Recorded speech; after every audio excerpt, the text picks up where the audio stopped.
How is going today? I'm here with my WWE NXT live experience video. Of course, I went to NXT last night on August 12th, 2017, live from Sacramento, California in the Sacramento Memorial Auditorium.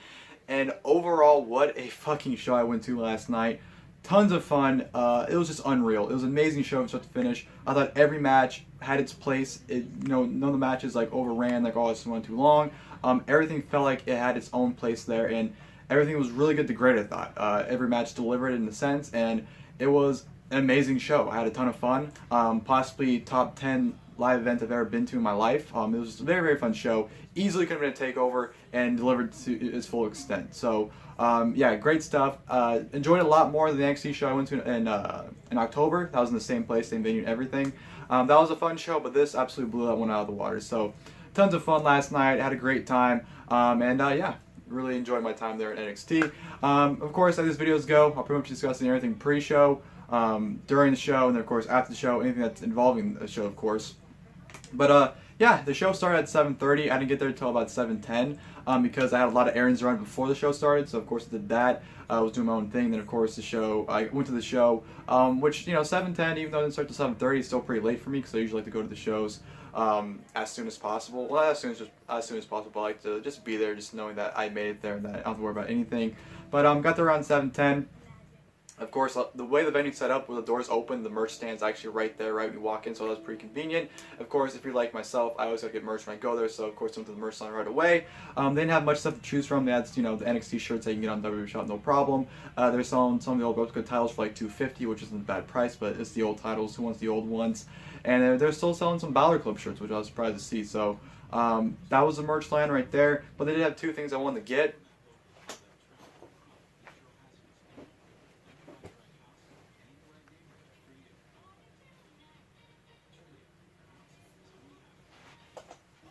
And of course, here's the bag right here with the merch. Of course, the regular WWE shop bag you get at each show, and of course the merch inside.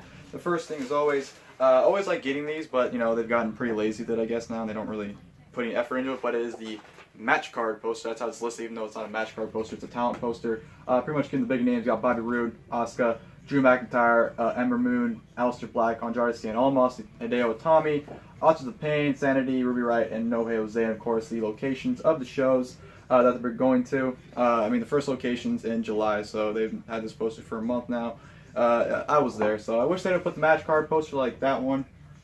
I thought those were cool and unique for each show, but I felt like, I guess they just, didn't like wasting money on printing individual posters for each town. They just printed one for they can sell at each show. So even though it's still really nice, I just wish they would have took the match card poster. So yeah, that's pretty cool to have. And then the shirt I got, it's a pretty basic shirt, but I thought it looked cool. It's a shirt that you can wear around the house, no problem. It's just a regular gray NXT shirt with the talent on it. You got, of course, the main stars on it pretty much. An old picture of Kassius Ohno, which I wish they would update, as you can see right there. That's like 2011, 2013, Kassius Ohno around there. 2012, that time period. But pretty much the big stars on the shirt right there.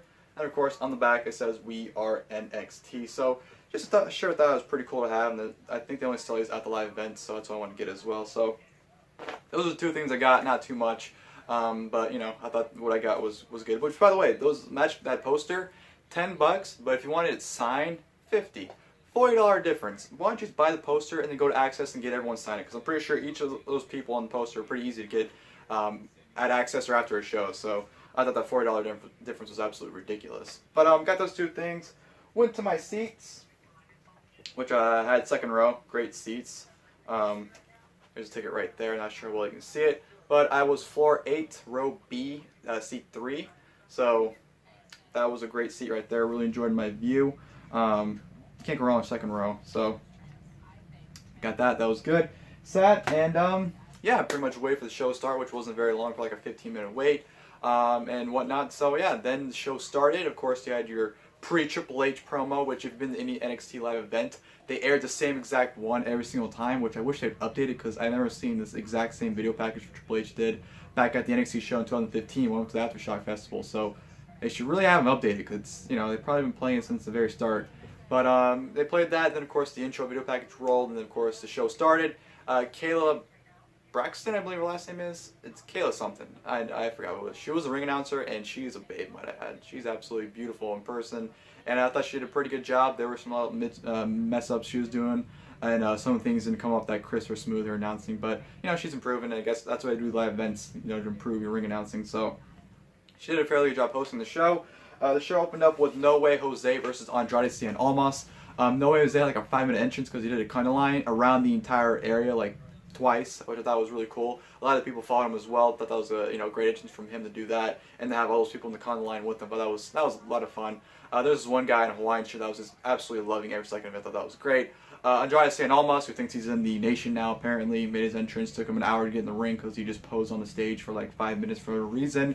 The match itself was fun. The crowd was red hot for it. Definitely everyone was going for No Way Jose. Andrade Cien Almas did a great job being the heel that he is. I think he's really coming into his own as the heel because he first came in as a face over a year ago.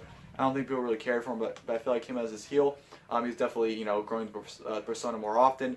There was Where's Your Girlfriend chance, of course, referring to, I forgot what her name is, something Vega, Austin Aries' girlfriend, who's now Andrade Cien Almas' manager, or valet I should say. But this was fun, good back and forth action, not really much to it. It's a decent opener, but the crowd was hot to it, and that's what made it fun. No Way Jose got the win with, I believe, the baseball punch or whatever it was. The pop-up baseball punch, I believe it is. Superman punch, whatever you want to call it. He winds up like it's baseball, so what can you do? But yeah, No Way Jose gets the win. Like I said, decent opener, but the crowd was hot, so the crowd really made it more fun than it really was. From there, we went on to a tag team match between Ruby Riott and Sarah Logan, taking on Sonya Deville. I'm not sure I pronounced her last name, but it's one of the girls from Tough Enough. I forgot what her real name was. Daria, the girl from Tough Enough from 2015, and Mandy Rose. I'll say right now, Sonya and Mandy, awesome tag team. Those two work so well together, and they've come so far, especially Mandy, because I know a lot of people gave her shit when she first started. They're calling her the next Eva, but trust me, Mandy, she's actually really good. Like, everything she was doing in this match came off smooth, crisp. She looked really good. She did a lot of great transitions. I mean, there were some sloppy points in the match with her, like a move or two, but everything else, she looked really, really good in this match, literally and figuratively. And Sonya did great as well. Those two have come a long way. I don't know how they're not regulars on NXT TV yet, or even on the main roster. Those two are really good together. But Ruby Riott and Sarah Logan was good. Sarah had the hot tag with Ruby, and she really dominated. She really impressed the crowd as well. So this was a great tag team match. This was a lot of fun, a lot of great stuff from all four women all around. Like I said, the Sonya and Mandy tag team duo, those two are great. Like, I know, their main duo in the women's division NXT is Billy and Peyton, but these two would be so much better in that role. Honestly, these two are just awesome, and I wish they'd get more TV time because they did a really good job here. But yeah, great tag team match. Really enjoyed it. Of course, like I said, Sarah got the hot tag, and of course Ruby got the tag at the end. And the finish was weak. It was just an insecurity by Ruby onto Mandy for the pin. But it was a great tag team match overall. There was a lot of fun. The crowd was really hot in this as well. And yeah, I really enjoyed that matchup. And from there we go to Oney Lorcan versus Lars Sullivan. This was an awesome 5-minute match. These two beat the shit out of each other for 5 minutes, and it was great. It was your typical David versus Goliath match. Of course, Oney Lorcan's pretty much a smaller version of Lars Sullivan. But this was awesome. Lars was just throwing Oney around the ring like it was absolutely nothing. And then, of course, Oney had his comeback from nice, stiff shots. Oney actually, at one point, grabbed him by the beard and was just slapping the shit out of him. It was fucking awesome. And Lars just absolutely killed Oney. Gave him his variation of the chokeslam on Oney twice. Threw him to the outside a few times and just threw him back in the ring. Was just throwing him down like a rag dog. But Oney definitely got his stuff in. He had a nice fire comeback until Lars, of course, hit him with that variation chokeslam for the win. So 5-minute match around there, but what they did in 5 minutes was absolutely fucking awesome. This was a great match. Oney Lorcan's one of the most underutilized guys in NXT. He's very underrated. I've always enjoyed his work, even pre-WWE when I first discovered him. I think it was like 2014 I first started watching him, and he always impressed me then. But he's really hitting his stride, and I feel like he definitely is underutilized. But awesome match with him and Lars Sullivan. Oney was selling it, and then he got back up, but Lars came back in, chokeslammed him one more time, left the ring, and that was it. So great 5-minute match. Like I said, they beat the shit out of each other, and it was a great stiff back and forth action. So really like that one. From there, I'm going to go to Kassius Ohno versus Killian Dain. A cool thing about this was they actually had Kassius Ohno do like a pre-backstage promo backstage. Before the match, that was pretty cool of them to do that. It's a little touch like that makes the shows that much better, if you ask me. But they did that, and the match happened. Really good match. You know, started off pretty slow. You know, but the two big guys, so of course they can go 100 miles per hour. Some impressive stuff from both guys. Kassius Ohno, you know, was selling a lot from Killian Dain. You know, Killian did a lot of rest holds, and Kassius was kind of selling it. But Kassius had a nice fiery comeback, hit him with the death by elbow. Some nice stiff kicks. Actually did a moonsault at one point where Killian Dain rolled out and actually hit him with a very fast running drop kick, which I thought was pretty vicious on his end. But this was just a hoss battle. You know, Ohno knocked him out on the outside, which that was a great spot right there. Just very, very fun. It was pretty short though. I'd say it was in like the 7 to 10 minute range. It wasn't a very long match, but what they did in that time period was pretty good. And you know, Ohno's selling was on point. I thought he was doing a great job selling. And Killian Dain came out like a complete monster in this match as well. So really fun match. Killian Dain got the win after I can't speak because I'm so excited about reliving what I'm, you know, reviewing. I'm thinking about the match in my head as I'm saying it. But Killian Dain got the win after the Vader bomb onto Ohno. So my finger smells like smoke. That's why I was smelling my finger a minute ago. It smells like smoke. Sorry, that was just a random thing. I don't know why it smells like smoke for. What the fuck's going on? But yeah, Killian Dain got the win after the Vader bomb, and yeah, just a really good match from both him and Ohno. And from there, I'm going to go to a triple threat match for the NXT Women's Championship: Asuka versus Nikki Cross versus Ember Moon. Nikki Cross is fucking awesome. She is a legit fucking lunatic live, and she is on point with her character. Why she's not like the main or the face of the women's division NXT is beyond me. She has everything, and she definitely should be champion, but you know, what the fuck do I know? But this triple threat was awesome. There was a lot of great innovative spots from all three of them, not both of them. It had a nice pace to it. A lot of great near falls, a lot of impactful maneuvers. Nikki Cross was by far the star of the match. She was the main character in the match. She was the one that was constantly in the ring. Whether she was brawling with Asuka or Ember Moon, she was definitely the star of this match.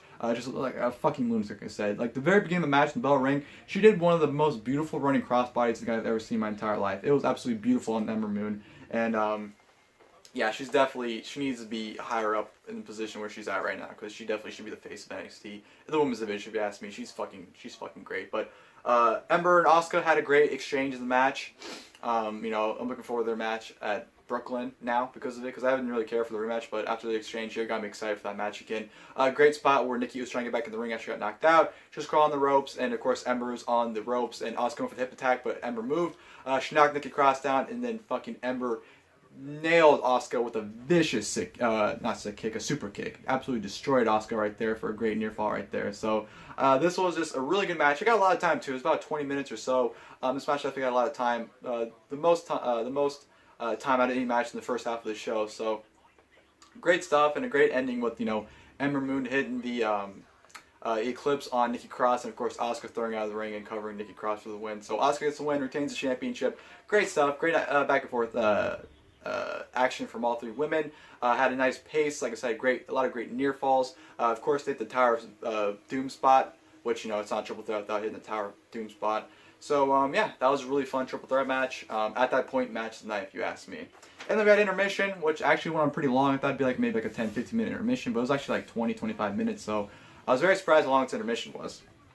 And then once we came back from intermission, William Regal came out, and it was cool to see William Regal. He came out, pretty much thanked everybody once again for supporting NXT, because NXT wouldn't be where it's at today if it wasn't for the NXT Universe. Thanks everyone. Then of course, No Way Jose actually came out. No Way Jose convinced William Regal to dance, and they danced, and the Drake came out, and the Drake danced. It was an awesome segment right there. I know WWE put it on their Twitter page about that segment, and you can actually see me in that video in the crowd. So that's pretty cool if you ask me.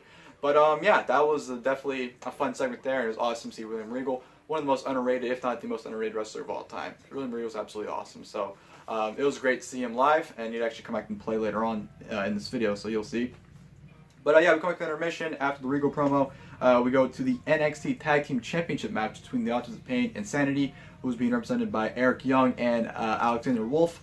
This was a great match. You know, right from the start, both teams were just brawling before the bell even rang. The referee, Drake, got order restored. The match started, and it was great. A lot of heat from both teams.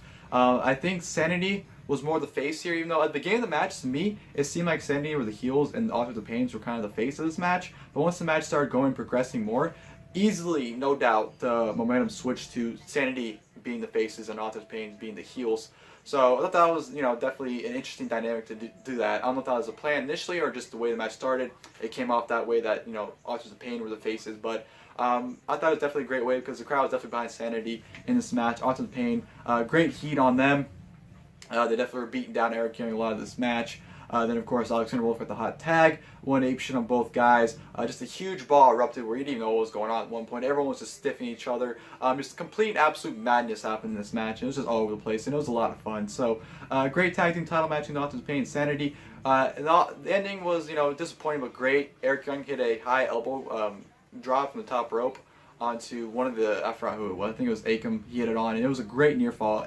Everyone believed that was it. But of course, Razar pulled the referee out, so the referee ran for disqualification, and so Autumn Pain loses. So SAnitY wins, Autumn Pain loses, but since it's DQ, Autumn Pain retained. SAnitY don't win the tag team titles. So, like I said, a great match here. I thought it was a great brawl and definitely exceeded my expectations. Because honestly, when this match was announced for Takeover next week, I was like, who the fuck wants to see SAnitY for Autumn Pain? But if it's anything like this match, I think we're in for a lot of fun. But I know. At Takeover, it'll be Killian, Dain, and Alexander Wolf, not Eric Young and Alexander Wolf, but I still think it'll be somewhat as fun. So, yeah, great brawl, and it was fun. It was a lot of fun there. Eric Young did a nice dive on the outside to pretty much end the brawl afterwards. So, yeah, that was good. And then, of course, we go to a surprise matchup, a first-time ever matchup, which I thought was very surprised by. Hideo Itami versus, which I thought, and everyone around me assumed was Aleister Black, Johnny Gargano. Hideo Itami versus Johnny Gargano. Match of the night. This was an incredible match. Hideo Itami, just like Andrade Cien Almas, is really coming into his own. I feel like he's really crafting his character, and he really exposed it here. Great heat, heel heat on him the entire match. He really played in the crowd as well, where he did stiff kicks on Johnny Gargano, and his crowd was chanting one more time. He went for the third one, but he stopped and did a headlock. He's really coming in his own, and I know a lot of people are down on him, including myself. I don't really care for him nowadays, but if he keeps his character like this up, then I definitely see him, rising back up in the NXT division. So, but yeah, the match quality was awesome. It was a fantastic match from both men. Went about 20 or so minutes, a pretty lengthy match. Just the selling from both guys were great, especially Johnny Gargano. Johnny Gargano is an amazing wrestler. I don't think he gets enough credit, but he truly is one of the best wrestlers in the world, if you ask me. Just the amount of counters both him and Itami were doing. Tommy, of course, teased the GTS a handful of times, but Johnny Gargano would escape the GTS, whether it was countering into the Gargano escape or countering into a roll-up. He did a lot of great counters. Itami actually countered the slingshot DDT into a beautiful European uppercut, which I thought nearly killed Johnny Gargano. He made Gargano faceplant onto the apron once Gargano went for a kick, but he just swiped his legs and just absolutely ate shit on the apron. Just tremendous stuff from both guys right here. The crowd was red hot into it. They were kind of quiet at the beginning of it because I feel like the crowd was more for her. There was definitely louder Hideo chants than Johnny wrestling, but once the match started progressing with the heat going on Hideo, definitely the crowd grew more onto Johnny Gargano. And it was, like I said, just a tremendous back and forth action match. The selling was superb. Just an amazing match overall. Match, like I said, definitely needs to be a future takeover because they would just absolutely tear the house down on a takeover. This was just tremendous stuff. And very unpredictable ending as well. I wasn't expecting the ending to be what it was. Gargano was able to counter GTS into the Gargano escape. And then eventually Hideo tapped out, and Gargano became your winner, which I was honestly wasn't surprising. I wasn't expecting Gargano to win, so to see him win was awesome. So I was really happy Gargano to win. Of course, they had a stare down at the end where Tommy's like, you know what, that close. You got fucking lucky I was that close. And just a great sign of respect from both guys right there. So, yeah, fantastic match tonight. Was really happy to see that one live, so that was great. And then, of course, to go to our big main event, which was a 6-man tag team match. Roderick Strong, the fucking man who I was repping at the show, as you can see right there, the Roderick Strong t-shirt. And Aleister Black, who just fucking is badass. And Drew McIntyre, who I've always liked Drew McIntyre, but after the show, Drew McIntyre should be the number one guy in the company. Not NXT, the fucking company. He has everything. So those three, amazing trio, by the way, might I add, taking on a team of Bobby Roode and Tino Sabatelli and Riddick Moss. Those two come out and they stopped Kayla from introducing Bobby Roode. They do an introduction, which I thought was an amazing introduction. I thought it was great heat from both of them. And just a great announcement for Bobby Roode. So Bobby Roode come out and they're the trio. So I want to say, I wouldn't mind if Tino and Rick Moss became like Bobby Roode's posse or like his I don't know, his lackeys, I guess, because I feel like their chemistry here played great. I thought, Tino, which funny part of the match, Bobby was actually calling him Tito, instead of Tino, which I thought was absolutely hilarious on that end.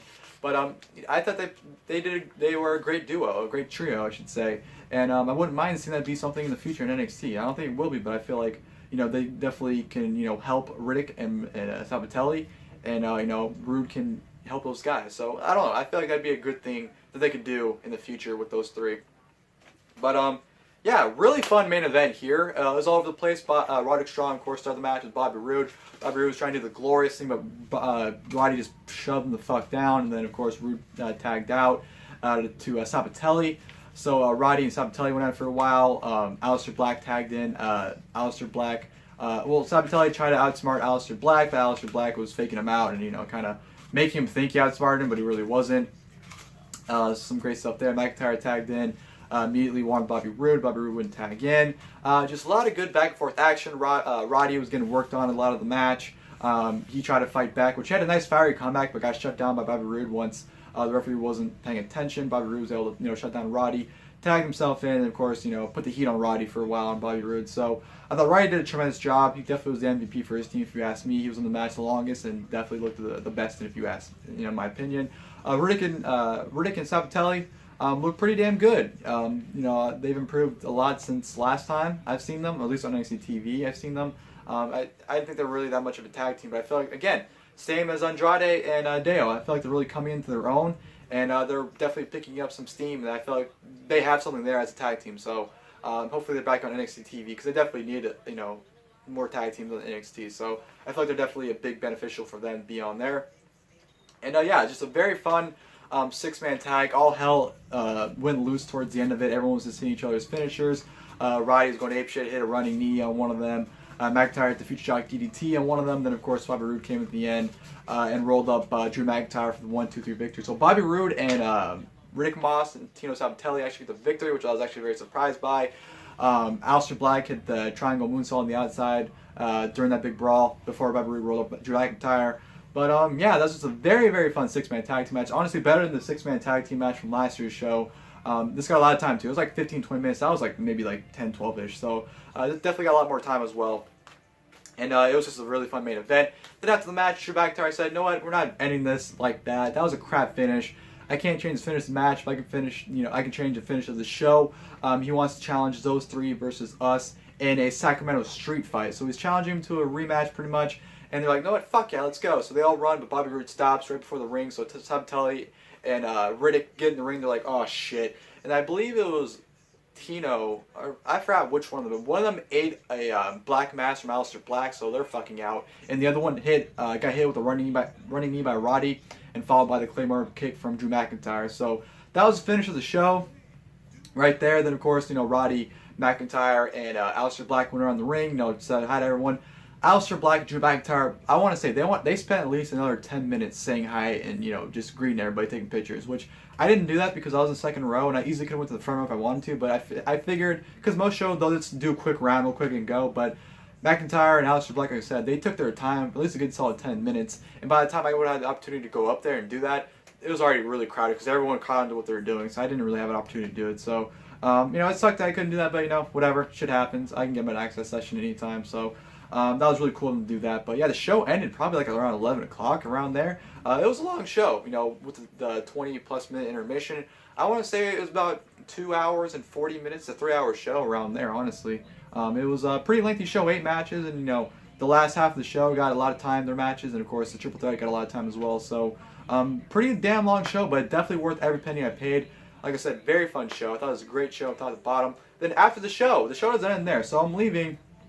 And where I have to walk by is where all the wrestlers have to walk out. Where I'm going back to my car is where all the wrestlers have to walk out to the bus. So I see the huge crowd of people. I'm like, "No, what? Fuck it. Why not just see who comes out and see, maybe I can get a picture or two." So some wrestlers come out. You got guys like No Way. Oh, which by the way, here's the story. So I'm walking. So the way the bus is, like the crowd's going one way, the bus is right here. So the crowd's right here, and the wrestlers are like walking past the fans and going around.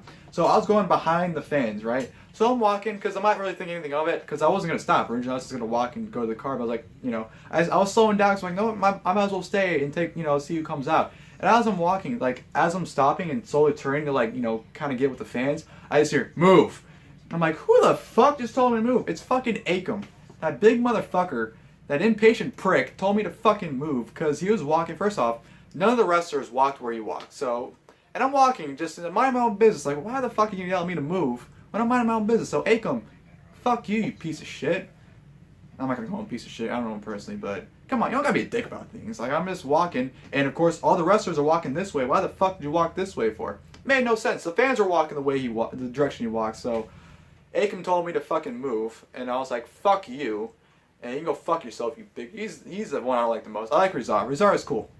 He came out and, you know, signed some autographs and left real quick, but Rizar is cool. I always like Rizar. I never liked Akam. He can go fuck himself, that chode-looking motherfucker. Anyways, but yeah, some of the guys came out. No Way Jose came out, which, you know, I'd take a picture with him. I easily could have, but I was like, you know, I don't really need to take a picture of No Way Jose. I could pass on him. That's the way I saw it. Just a lot of the guys came out. Tino came out with his arm wrapped up, so he didn't take pictures or anything because his arm's all fucked up. Johnny Gargano came out. That was one I was like, alright, I take a picture of Johnny. So Johnny came out, took a picture with him. The picture's really shitty because my camera or my phone was dying, so I couldn't use a flash or anything. And there's a fucking light post behind us, so the picture came out fucking terrible. And you know, but it's whatever. I always want to get a picture of Johnny Gargano, so I was really glad I was able to do it. You can still, you know, see both of us kind of clearly, so I don't really mind that's that terrible quality. But it was really cool to meet Johnny Gargano. Like I said, it's one person I always really wanted to meet. I really wanted to meet him at Access, you know, in Orlando, but of course I got in the line with Ohno, so I didn't want to leave that line and go to his line, unfortunately. So, but no, I got a picture with him then. So really cool to meet Gargano. And then William Regal came out, and William Regal was probably the nicest guy. He literally, everyone in that line waiting for people to come out and get signs, he shook everyone's hand and told them thank you. Every single fucking person. I'm not even kidding. And you know, he came up to me, I shook his hand, I took a picture with him, I thanked him for everything, and he was just super, super nice. I've always heard stories about William Regal, how nice he is, but to see it firsthand, it's like, wow, he really is really fucking nice. So, William Regal, hands down, one of, if not probably the nicest wrestler I've ever met. Very, very respectable, and he's amazing. And some other guys came out. I was kind of passed on. Aleister Black came out, but of course, before, like 3 people before he came to me, he kind of like cut through the people and was trying to get the bus. So I was like, man, whatever, I'll get him later. But Aleister Black stayed outside for like another 5 minutes taking pictures around the bus. So I easily could have got a picture with Aleister Black if I wanted to, but I don't know. I feel like I would have bothered them because he's just trying to get in the bus and people are kind of hassling him. But I know like a shitload of other people are doing it, so you shouldn't really feel guilty if multiple people are doing it. But I don't know. I kind of didn't want to add to it, even though he was super cool about it. He was saying hi to everybody. He was very, very respectful as well. So I don't think he would have had a problem with it. But again, like I said, from what I saw, I know he wanted to get the bus, and I think he was just trying to get through people as fast as possible. So I didn't want to be another nuisance to him. So like I said, I can always meet him at the access session, so I'm not really too upset I missed him. So I can get him later. And then of course security was kind of like, all right, we gotta fucking go. So like everyone else was coming out. Eric Young, Roddy. I think Roddy and Drew McIntyre are the last 2 guys to come out, and security's like, no, you gotta fucking go. So Drew, I was really hoping to get Drew because I knew for a fact the way he was greeting everyone after the show, he would have, you know, I could have easily got a picture with him, no problem. But fucking dickhead security. And I understand they're on a schedule, they gotta go and they gotta go. But at the same time, it's like, you know what? If the wrestlers want to stop and say hi to everyone for like 5 minutes, let them fucking do it. I don't know. Security pisses me off. And one dickhead security fucking stepped on my shoe. I told him, like, what the fuck? You stepped on my shoe. Like, I was yelling. I wasn't yelling at him. I was like, oh, come on, man. You stepped on my shoe. Like, I was trying to hassle him a little bit. Because, I think it was, yeah, he was escorting Drew because it was the last person. It was Drew McIntyre. He stepped on my shoe because I was hoping Drew would stop. But he stepped on my shoe, the prick. But what can you do? But yeah, I watched all the wrestlers board the bus. Well, majority of them, because half of them were already in the bus when I came out. So, like, some of the big names, like No Way Jose, Roderick Strong, who got rushed to the bus. He had his shoulder all taped up and ice anyway, so I don't think he would have really had time to sign anything. He would have took pictures though, but he was kind of like, you know, he had to go. McIntyre, Matt Bloom, Norman Smiley, a handful of Eric Young, you know, a handful of like the bigger names. I saw it come up, but you know, I only took a picture with Johnny Gargano and William Regal because, like I said, like, you know, a guy like No Way Jose, I could pass on. But I really wish I would have got a picture with Drew McIntyre and Aleister Black. Those are like 2, not my regrets, but kind of like wishes I would have had. But like I said, again, there's always access, so can't really complain too much about that. But yeah, that'll do it. Got my car, got some to eat, and went home after that, and that was the day. Very, very long day yesterday, but it was very, very fun. I wouldn't take it back to the world. Like I said, top 10. I don't want to say top 5 because I feel like if I narrow all the shows I've been to, it wouldn't crack it. But I feel like definitely top 10. This show would crack. Amazing show. All the matches delivered plus more. Just very, very fun. And hopefully they come back soon because I can't wait to go to another show. The talent was great. And yeah, it was a very fun show overall. I had a lot of fun at NXT. I have another live event next month. It's a Raw live event, so my expectations aren't too high for that show, but I think I'll have a good time anyway. So I'll have another live experience video sometime next month in September, so stay tuned for that one. But for this one, I hope you guys liked the video. If you guys did, please leave a like below. As always, I'll see you guys next time. Thank you guys for watching the video.